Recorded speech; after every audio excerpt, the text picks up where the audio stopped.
नमस्कार दोस्तों, मैं प्रणवदीप हमारे YouTube channel SLP education hub में आप सभी का स्वागत करता हूं। देखिए, हमने रीजनिंग की कुछ टॉपिक क्लियर कर लिए थे। सबसे पहले हमने कैलेंडर पढ़ा, फिर बाद में क्लॉक, फिर वेन डायग्राम। आज हम उसका अगला टॉपिक लेने जा रहे हैं, लॉजिकल वेन डायग्राम। देखिए, Venn diagram, logical Venn diagram पढ़ने के लिए आपका वेन डायग्राम क्लियर होना जरूरी है। अगर वो क्लियर है तो ये समझना आपके लिए बहुत इजी हो जाएगा। जैसा कि मैंने आपको वेन डायग्राम के स्टार्टिंग में समझाया था, ये सब एक सीक्वेंस में क्लियर होंगे। आप वेन डायग्राम अच्छे से पढ़ लीजिए, लॉजिकल वेन डायग्राम आपके लिए बहुत इजी हो जाएगा। तो अगर जिन्होंने भी अगर वेन डायग्राम नहीं पढ़ा है तो पहले वो हमारे पुराने वीडियोस देख ले, उनके लिंक हमने डिस्क्रिप्शन बॉक्स में प्रोवाइड करा रखे हैं। इसके बाद आज हम लॉजिकल वेन डायग्राम का बेसिक पढ़ेंगे और उसके अगले वीडियो में लॉजिकल वेन डायग्राम पर बेस्ड कुछ क्वेश्चन डील करेंगे। तो चलिए स्टार्ट करते हैं लॉजिकल वेन डायग्राम के बेसिक कॉन्सेप्ट के साथ। देखिए, इसमें क्या करेंगे, हम अलग अलग वस्तुओं के बीच के जो संबंध है वो हम कुछ ज्यामितीय आकृतियों की सहायता से दर्शाएंगे कि ज्यामितीय आकृतियों की सहायता से किन्हीं बहुत सी जो वस्तुएं हैं उनमें संबंध को किस तरह से प्रदर्शित किया जा सकते हैं। यहाँ पर मुख्य जो ज्यामितीय आकृति हम काम में लेंगे वो रहेगी वृत्त। वृत्त के आधार पर ही हम एक से अधिक वस्तुओं के बीच के संबंध को प्रदर्शित करेंगे। देखिए, क्वेश्चंस करने से पहले हम समझ लेते हैं कि ये संबंध हम वृत्त की स्थितियों के आधार पर कितनी तरह से प्रदर्शित कर सकते हैं। ठीक है, तो कुछ 7 या 8 टाइप की कंडीशंस है जिनके आधार पर हम इनके बीच के संबंध को प्रदर्शित कर सकते हैं। तो आज हम केवल वो संबंध ही देखेंगे कि हम संबंध किस तरह से प्रदर्शित कर सकते हैं। देखिए, सबसे पहली स्थिति,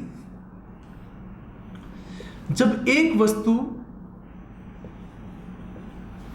दूसरी का भाग हो, जब एक वस्तु दूसरी का भाग हो, जैसे मैं क्या कह सकता हूं, शब्द, वाक्य, पैराग्राफ। अब देखिए, मैं किसी भी चीज को एक वृत्त के आधार पर प्रदर्शित कर दूं कि जैसे मान लीजिए ये वृत्त जो है शब्द को प्रदर्शित कर रहा है। अब बताइए, जो वाक्य है, क्या कोई वाक्य शब्द के बिना बन सकता है क्या? नहीं बन सकता है। वाक्य क्या है? शब्दों का समूह, यानी जितने भी शब्द होंगे वो सब शब्द मिलकर क्या बनाएंगे? वाक्य बनाएंगे।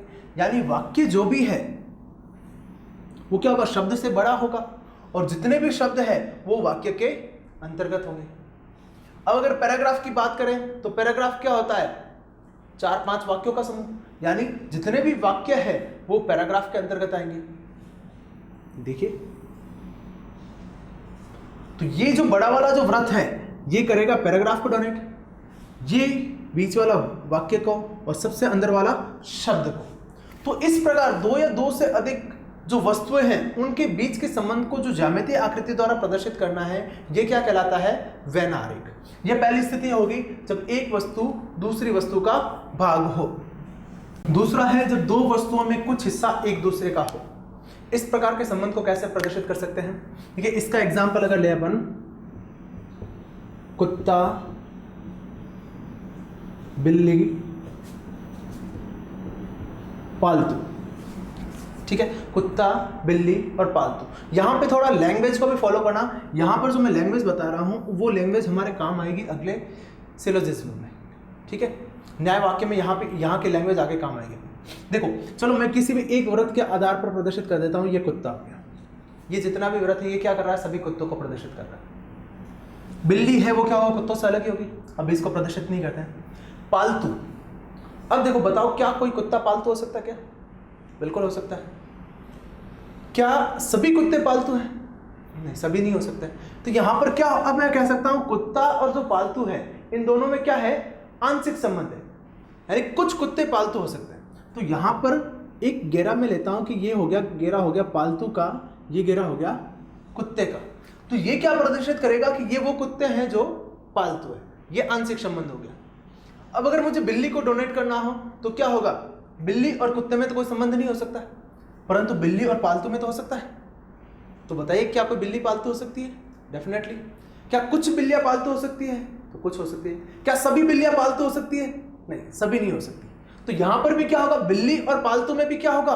कुछ वाला संबंध आएगा, आंशिक वाला संबंध। तो यहां पर भी मैं वृत्त बनाऊंगा तो कैसा बनाऊंगा? ये इस प्रकार का बनाऊंगा। ये फिर से आंशिक संबंध प्रदर्शित करेगा। अब एक लैंग्वेज देखना, थोड़ा सा लैंग्वेज को प्रदर्शित करना, देखना कि लैंग्वेज में किस तरह से यूज में ले रहा हूं। कि यहां पे मैंने क्या कहा, ये गिरा हो गया पालतू का, ये कुत्ते का, ये बिल्ली का। तो ये कौन होंगे? ये वो कुत्ते हैं जो पालतू है। तो ये वाला जो हिस्सा है, ये वाला हिस्सा किसको प्रदर्शित करेगा? देखो इस वाले हिस्से के लिए हम काम में लेंगे कि ये जो हिस्सा है ये वो कुत्ते हैं जो कि पालतू नहीं है। यहां पर आप ये शब्द काम में नहीं ले सकते हो कि ये वो कुत्ते हैं जो आवारा है या ये वो कुत्ते हैं जो जंगली है। नहीं, हमें उसका कोई डिटेल नहीं दे रखा है। हमें ये दे रखा है कि कुछ पालतू है, कुछ पालतू है। इसका मतलब दूसरा क्या हुआ? वे पालतू नहीं है। पालतू नहीं होने का तात्पर्य जंगली या आवारा नहीं होगा। यहां पर इस चीज का विशेष ध्यान रखना, क्योंकि ये हमारे अगले टॉपिक में काम आने वाली लैंग्वेज है। ये वो बिल्लियां हैं जो पालतू है और ये पालतू नहीं है। यहां पर देखो ये क्या है? ये संपूर्ण पालतू को इंडिकेट कर रहा है कि जितने भी पालतू हैं, तो जितने भी पालतू हैं उनमें से जो कुत्ते हैं वो ये हो गया, जितने भी पालतू हैं उनमें से जो बिल्ली है वो ये हो गया। तो ये वाला हिस्सा किसको प्रदर्शित कर रहा है? गाय, भैंस, घोड़ा, गधा सब वो हो जाएंगे, है ना। कुत्ते और बिल्ली यहाँ पे हो गए, बाकी वाले क्या हो गए? गाय, घोड़ा, गधा, हाथी सब वो हो गया? नहीं, वो नहीं होगा। ध्यान रखना, जो हमें सब बता रखा है क्वेश्चन में वही होगा। तो ये जो हिस्सा है, ये हिस्सा किसको प्रदर्शित करेगा? ये वो पालतू है जो ना तो कुत्ते हैं और ना ही बिल्ली है। इसके अलावा क्या है वो हमें नहीं पता। ये कौन से होंगे? ये वो पालतू है जो ना तो कुत्ता है और ना ही बिल्ली है। चलिए लेते हैं तीसरी कंडीशन। देखिए तीसरी कंडीशन है जब वस्तुओं का आपस में कोई संबंध ना हो। ठीक है, हाथी, बंदर, घोड़ा, ये व्रत हो गया हाथी का। कोई हाथी बंदर हो सकता है क्या? नहीं हो सकता, सब इनमें अलग होगा। ये बंदर हो गया। क्या कोई बंदर घोड़ा हो सकता है? नहीं हो सकता है। क्या घोड़ा कोई हाथी हो सकता है? नहीं। इन तीनों में कोई संबंध हो सकता है? नहीं, कोई संबंध नहीं है। तीन अलग अलग व्रत, एज सिंपल, दैट्स ऑल। चलिए देखिए चौथी कंडीशन देखते हैं कि जब एक वस्तु दूसरे से संबंधित हो परंतु तीसरी उनसे अलग हो। देखो इसमें एग्जांपल लेते हैं, जैसे अपन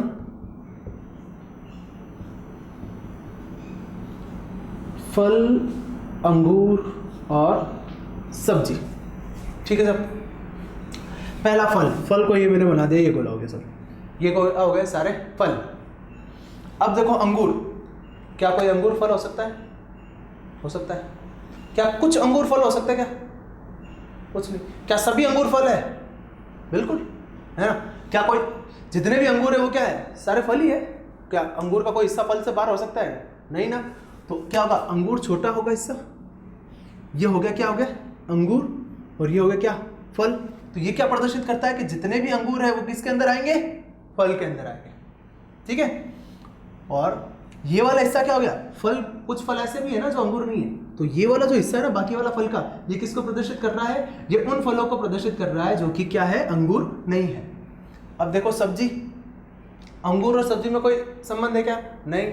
फल और सब्जी नहीं।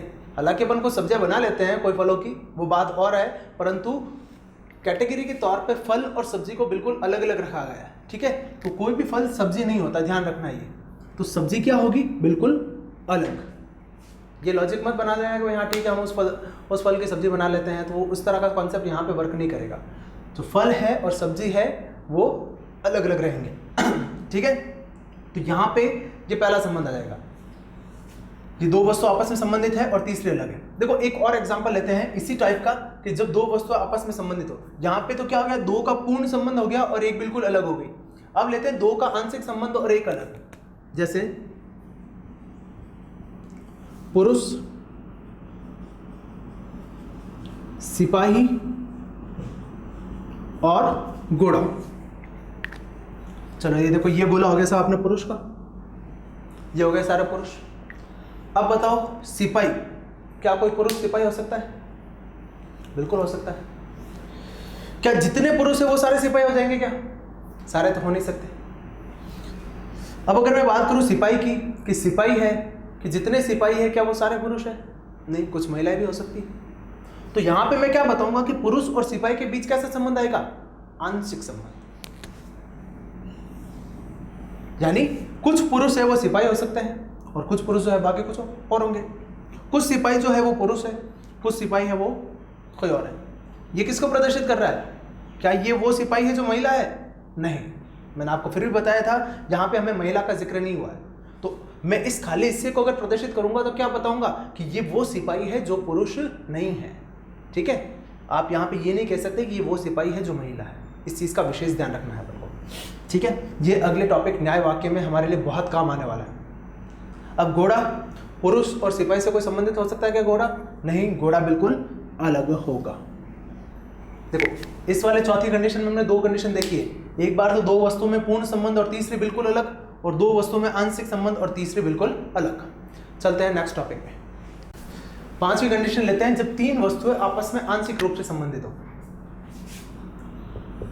एग्जाम्पल लेते हैं अपन, डॉक्टर, शिक्षक और दार्शनिक।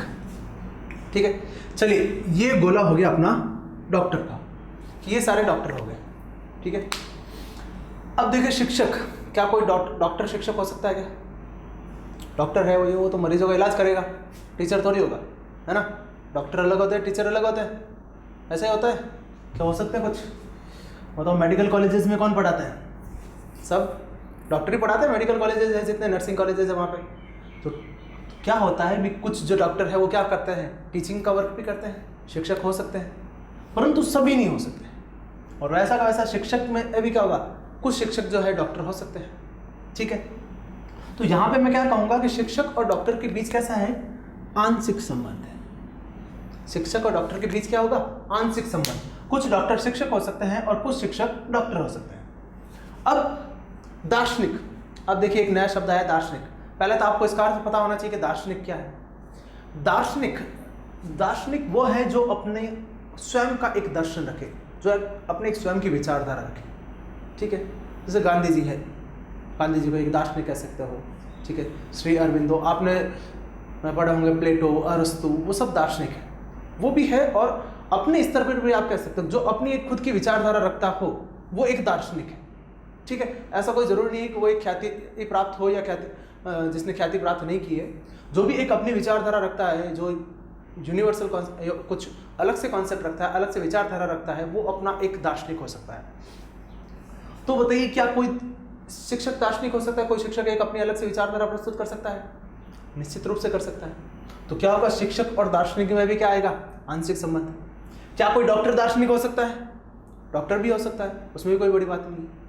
अब बताइए क्या कोई व्यक्ति ऐसा हो सकता है कि जो डॉक्टर होने के साथ साथ शिक्षक भी हो और अपनी एक अलग विचारधारा रखता हो और दार्शनिक भी हो? निश्चित रूप से ऐसा व्यक्ति भी संभव है। तो यहां पर इन तीनों के बीच आंशिक संबंध आएगा। तो देखो ये जो व्यक्ति है, ये व्यक्ति कौन होगा? जो डॉक्टर भी है, शिक्षक भी है, दार्शनिक भी है। देखो ध्यान से देखो, जो हमने वेन डायग्राम का तीसरा पार्ट लिया था, उसमें जो क्वेश्चन किए थे, उसमें यहाँ वाले जो उस नंबर थे वो हमने तीनों में काउंट किए थे। वो चीज़ आ रही है यहाँ पे काम में। तो देखो वेन डायग्राम पढ़ा हुआ है तो आपको लॉजिकल वेन डायग्राम समझाने में बहुत आसानी देगा। ये किस में आ रहा है? इन दोनों में आ रहा है। समझ लिया, ये डॉक्टर हो गया, ये शिक्षक हो गया, ये आपका दार्शनिक हो गया। तो ये कौन से व्यक्ति हो गए? ये वो व्यक्ति हो गए जो डॉक्टर होने के साथ साथ दार्शनिक भी है। ये जो शिक्षक होने के साथ साथ दार्शनिक भी है, ये डॉक्टर होने के साथ साथ शिक्षक भी है। ये सिर्फ डॉक्टर, सिर्फ दार्शनिक और सिर्फ शिक्षक। नेक्स्ट लेते हैं कि जब दो वस्तुओं में आंशिक संबंध हो परंतु वो तीसरे के अंतर्गत हो। जैसे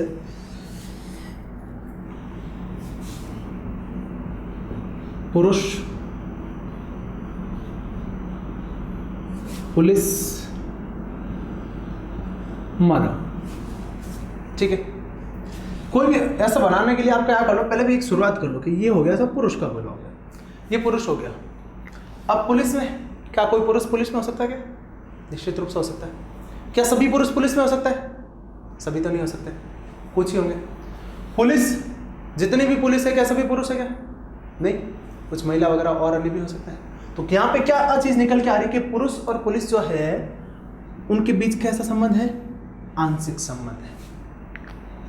अब मानव की बात करें तो क्या जितने भी पुरुष है वो सभी मानव हैं कि सिर्फ कुछ पुरुष ही है? सभी है। यानी यहां पर क्या हो गया? पूर्ण संबंध। जितनी पुलिस है वो भी मानव ही होगा, मानव जाति के अंतर्गत ही है। तो यहाँ पे मैं क्या कहूँगा, पुरुष और पुलिस दोनों क्या है, मानव जाति के अंतर्गत ही आएंगे, क्यों यहाँ पर पूर्ण संबंध आ रहा है। तो यहाँ पे एक बड़ा घेरा बन जाएगा किसका, मानव का, और पुरुष और जो पुलिस है वो क्या होगा, मानव के अंतर्गत आ जाएंगे। ये होगा कि दो में आंशिक संबंध और तीसरे के अंतर्गत, कि जब दो वस्तुओं में किसी प्रकार का संबंध ना हो और वो तीसरे के अंतर्गत हो।